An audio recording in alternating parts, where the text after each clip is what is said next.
Love. Love. Love. Love. Love. Care. Love. Love. Sex. Sex. Sex. Sex. Sex. Sex. Sex. Sex. Damnation. Dance. Dhamaka. Danger. Darkness. दिमाग खराब है. Tishkow. दारू. Desperados. Destruction. This is the LSDcast, India's first podcast about love, sex, and dating. Hi guys. Hi. Hi, Prem. Hi, guys. Hi Rogue. What's going on? How have you guys been this week? We've been boring slightly, right, Prem? Yes. I actually have an explanation. It's because Because you're not boring all the time. You feel like you have to justify it, right? That's right. Basically, see, Rogue knows me so well. So I actually went on this idea, which I'm now implementing, of not having any alcohol, and it's a 3-month detox plan. And I realized that once you actually cut such an important aspect, such a simple aspect of social drinking or going out and drinking, once that is out of the picture, suddenly your nightlife plans change so drastically. Like your plans, the people you hang out with, the motivation to go out, meet your friends at a bar, everything just changes. Really? Absolutely. But why? Because Ask me what I did this weekend.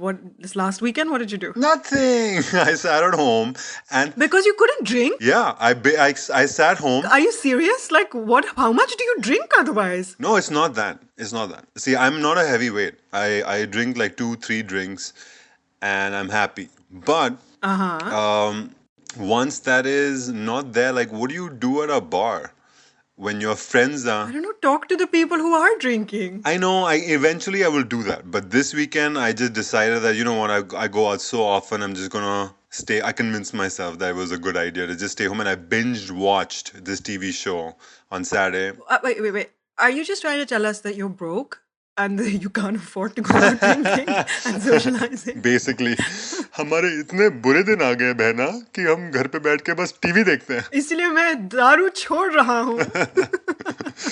No, but Sunday was fun because went to the beach, went for a hike, and it was nice. At least it was active and energetic. That's good. What did you do, Rogie? I was sick. I was sick as a dog. Oh, so you were a Rogie. No drinking. No eating either. It was Wow. really quite an austere phase. I didn't spend any money at all. I was so sick. So, yeah. Same boat, different direction. Yeah. Oh well. Or, I don't know, same direction, different boat, whatever. You know, those metaphors are hard to keep track of. Anyhow, this show has nothing to do with austerity, drinking. Those were all red herrings. No, not at all. We just thought we would just talk about it for the sake of it, but it has nothing to do with our show. Right. This week we are talking about fantasizing about someone other than your partner and the argument with the silent treatment. So you might find both of those topics apply to you, none of those topics apply to you, but you love us and you love the podcast, so you're going to listen. That is right. So, Rogie, why don't we just take a teeny tiny break and return and discuss all those very, very interesting topics. Okay, Premi. See you on the other side. Hi, this is Michael Burns from Tall Tales Takeaway, India's first storytelling podcast where we feature true stories by people just like you. Find us anywhere where podcasts are found. So we're back after this quick little teensy-weensy break. And we have a question from our listener, Sham. Such a modern name. And I know. Sham dhal rahi hai. Okay, anyway, I will not sing. Go I ahead. don't know what song that was. I know the lyrics, but they don't go with that tune. Okay. Whatever. We're moving on very, very quickly. So, Sham writes us and says, when he's having sex with his partner, in this case a woman, he is fantasizing about somebody else. Oh. He told his friends, his male friends, about it, and they really gave him a lot of grief and basically told him he was practically cheating on his partner. He is not convinced, so he's come to us because we are clearly the arbitrators of these kind of mental calisthenic disputes. So, Wow. is it a So- bad thing? Is it okay? Is it normal? Do other people do it? Love. And danger. Premi, Interesting. as a boy, Okay. what do you think? Okay, first, the fact that his friends actually gave him hell would only mean that he is fantasizing about someone who is close to her or them or him. Why would you say that? Because if it was like someone on the big screen, like, one of the Jessica Albas or Halle Berry or someone like that, Halle Berry? Really? she's hot. Skinny. I mean, there are lots. There's Scarlett Johansson. I thought you'd say Sunny Leone, honestly. Anyway, sorry, we're digressing. Right, so somebody on... No. Maybe you will say Sunny Leone. Oh, because Sunny is intrinsically linked to me, right? Since my ex sent me porn. Ah, there you go. Yeah, Sunny Leone. exactly. Refer back to episode Pata Nahi What for that story. Anyway, yes. So yeah, the fact that they're so affected, because if it was someone almost fictitious or like someone Out of reach. unattainable, Right. out of reach, then they wouldn't be as upset. But they're clearly upset about it. So it just makes me think that maybe this person is. Don't you think so? I think that's a plausible scenario, yeah. But that raises other problems. Yes, so let's not dwell on that. But the question he's asking is it wrong?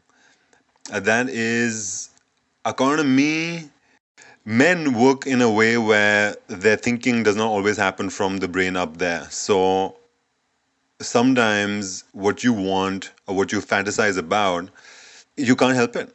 It's just how it is. You don't have control over it. So when you're in the bedroom, the lights are off, your mind can wander, and then you can play this beautiful fantasy game. And it's not uncommon. If you're married to someone, What, to fantasize about like your partner's sister or best friend? see, now that is very tricky. It's a very thin line because it sounds and it comes across as disgusting. If you are fantasizing about your wife or your girlfriend or your significant other's best friend or her sister, it's bad. Is it? Because that means then you may do something stupid if you ever find yourself in a situation when you are, in a close vicinity with the other person, and that will mess up everything. So you're basically saying that fantasies are based on your inner thoughts, and that if you're thinking them, you might be in danger of acting on them. Well, that I'm sure differs from person to person. But, sometimes that could lead to a threesome if that's what he wants. He could say it to in movies, this is what happens, right? You're like, honey, how would you like it if we hooked up with your sister as well? And the girl is like, yeah. Very realistic. But, No, the only place it actually happens in porn, Yeah. and they are all actors. okay, fine. And they're not real sisters. And they're not really related. Fair enough. No. So I think you have a point there. But here's something else I want to add to that. If you are fantasizing about somebody else when you are in bed with another person, does that mean you're not fully present? Does that take away from the intimacy or the actual experience? A lot of people I know are really in this mode of wanting to be mindful in the moment. I mean, we do meditation and adult coloring books and like pranayam so that you can experience the moment as you're in it without like your head being somewhere else. So if you're fantasizing about somebody else, are you like totally undoing that? I'm not really sure how I feel about that. I feel like it's a little bit of escapism. But at the same time, if you're adding flavor to your life and you're making things exciting for yourself or your partner in a way that is adding spice in a way that wasn't there before, maybe there's nothing wrong with it. True. Like I said, I don't think there's anything wrong with it. Like I said, like it's not uncommon because you've been with someone for 5-6 years. You want to spice things up, so you just do it in your mind. The other way to do it is that you maybe, spice things up and you do like some kind of role play where Collaborative, like talk to your partner and include them. yeah, I mean, don't tell her that, oh, I've been thinking about your sister all this while. I mean, that would just end your relationship right there. But you can indicate that you want to do something fun, do something different, maybe go not do the same thing in the same place, maybe book a little hotel or get away, or just do something innovative. But I Yeah, don't buy her like a blonde wig or whatever, the hairstyle of the person that her sister is or why something. why not She might figure out. buy a blonde wig? You like Beyonce, buy a big afro wig. Do whatever gets you off. But all I'm gonna say is that fantasizing is not bad, but there's a very thin line. And And if you're fantasizing about somebody Sham, you might want to really think about where that's coming from. Are you dissatisfied with your exactly. partner? Are you wanting to stray? Yes, because see now that could lead to something completely different. Right. But if it's in your head and it's not harming anybody, there's no actual expectation of action, I feel like if it's not going to hurt somebody, then what's in your head, as long as it stays in your head, is fine. And if it's spicing up your sex life, then Yeah. go for it. Yep. Ignorance is bliss. That's what she said. Okay. We hope we helped you. And we will be back for our question about fighting, breaking up, making up. No, just the silent treatment, actually. Silent treatment. That's a tough one, but we will address that in a quick minute. Find the LSDcast online on Twitter and Facebook and on iTunes and the Google Play Store.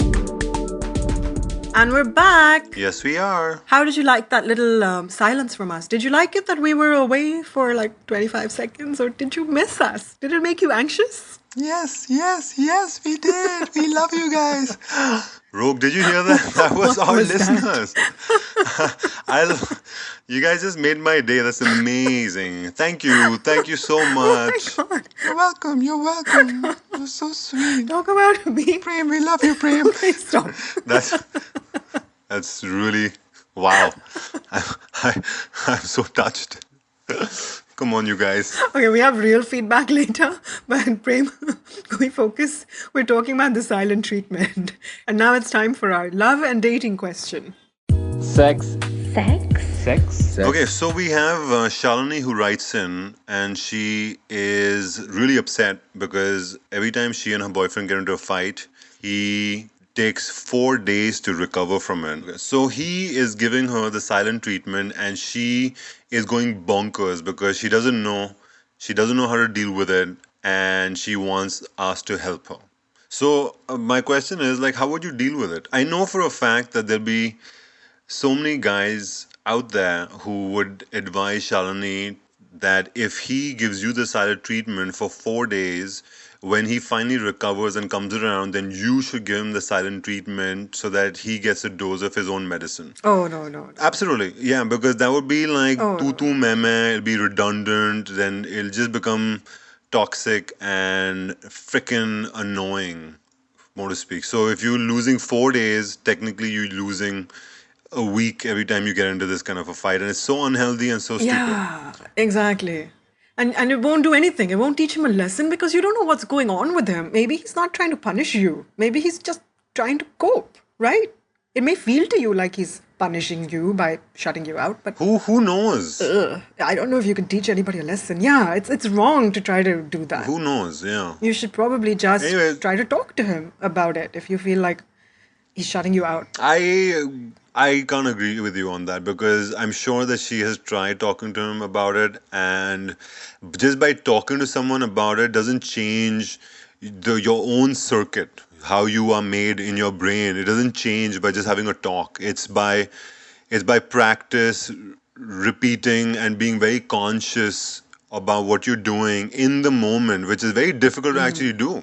Right. It's so easy to say, "Oh, dude, you shouldn't be upset." Oh, fuck you. Of course I'll be upset because I am upset.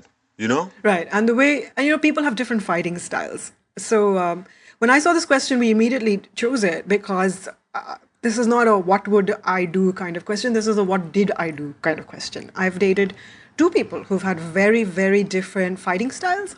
And it depends on where they're coming from. It's sometimes not conscious, which is why I'm saying with such confidence that he may not be trying to punish you. One was Kung Fu Panda style, and the other was Ninja Turtle style.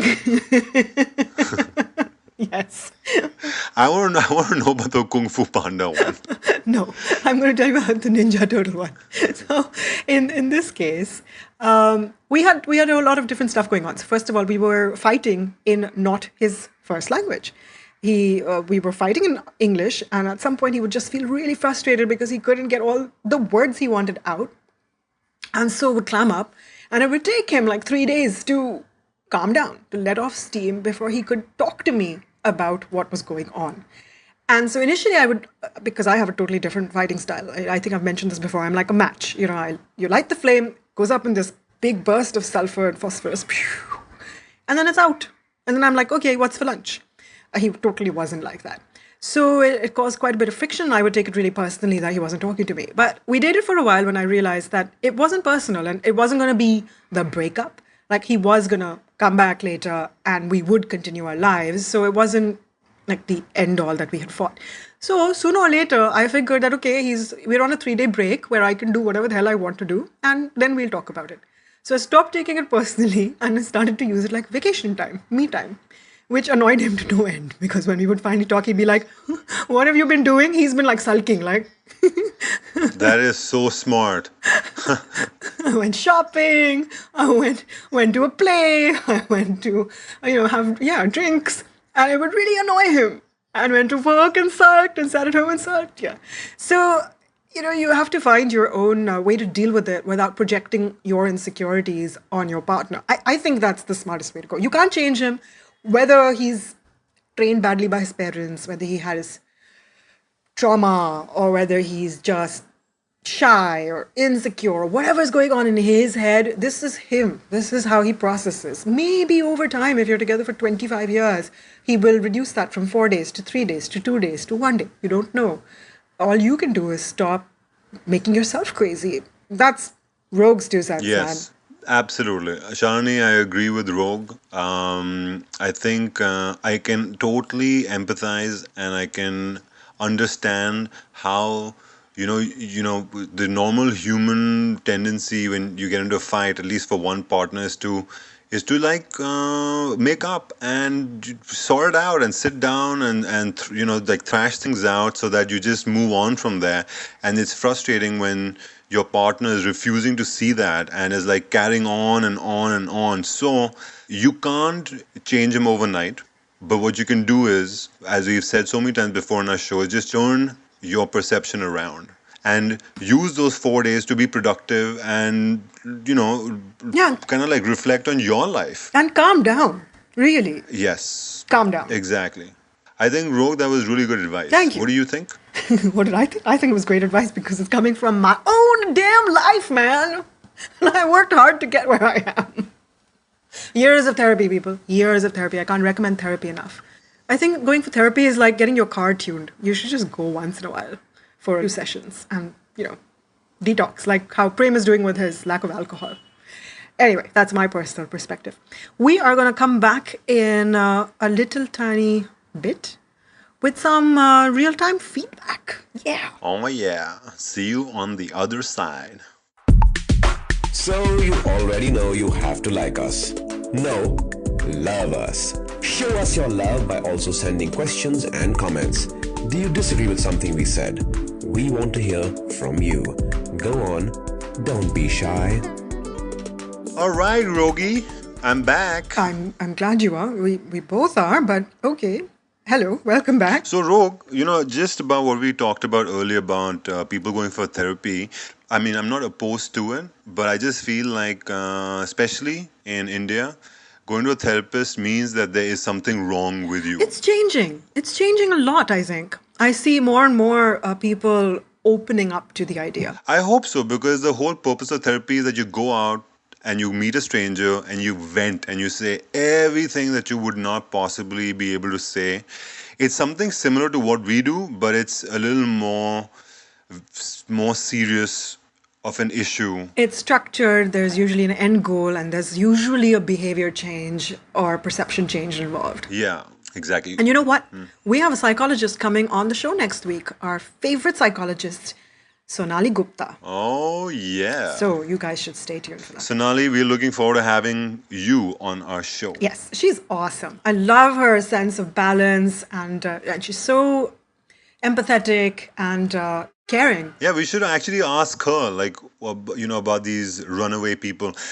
Tell me something, Rogue. If I remember correctly, didn't you date someone who actually, if he got into a fight with you, he would just go for a run? No. Like for an hour, 2 hours, go for a run? I think you're confusing me with some movie heroine. Absolutely not. Just watch this, guys.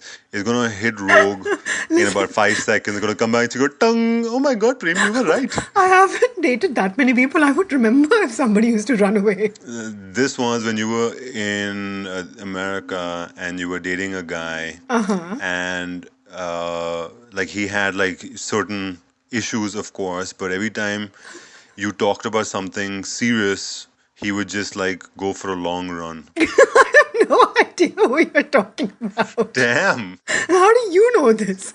Yeah, Who is this? Who am I been talking to all these years? not me. Anyways, I had somebody approach me for an innovative date once. He asked me if I'd like to go for a run with him. And I was like, right, we are clearly incompatible. That is not my idea of a good time. okay, so this, guys, is clearly to be continued when Rogue has enough time to think about. What? I can't reflect on something that wasn't there. Okay, guys. Regardless of which one of us is being totally flaky and confusing the other person for somebody else, you guys, we have an ask for you. You have to go and rate us on your podcast app or the iTunes or Google Play Store or wherever you listen to us. Yes, please do that. Please, please. And we had some lovely feedback last week, so I want to share that with you. I haven't even shared this with Prem because it came directly to me. And here it is. So somebody wrote in and said, I love LSDcast. Both of you are so funny. Prem is such a typical boy and you are his mature older sister. Both of you are intelligent and empathetic. Great combo. Didn't realize you had crossed 30 episodes. Congratulations. Oh, thank Yay. you. Thank you so much. That does mean a lot to us. I don't know if you should. Yeah. We are intelligent and empathetic and you're a typical boy. That's perfect. As long as I'm the boy and I'm young, yay, I'm happy. Fine. Okay, Peter Pan. So clearly, if we are the agony aunts, you know who the agony is and who the auntie is. That is, if it weren't so funny, I would be really pissed off with you. Agony. Auntie? Shut up. What a interesting twosome. Always, always. Okay, on that note, we are going to bid you adieu and join us next week with Sonali Gupta joining us as well. It's going to be a Yes. great show. You don't want to miss it. Oh, and rate us, okay? Yeah, rate us, don't forget. As and many stars as you think we deserve. 5. Oh, did I say that loudly? Did I? All right. Bye. Bye, guys.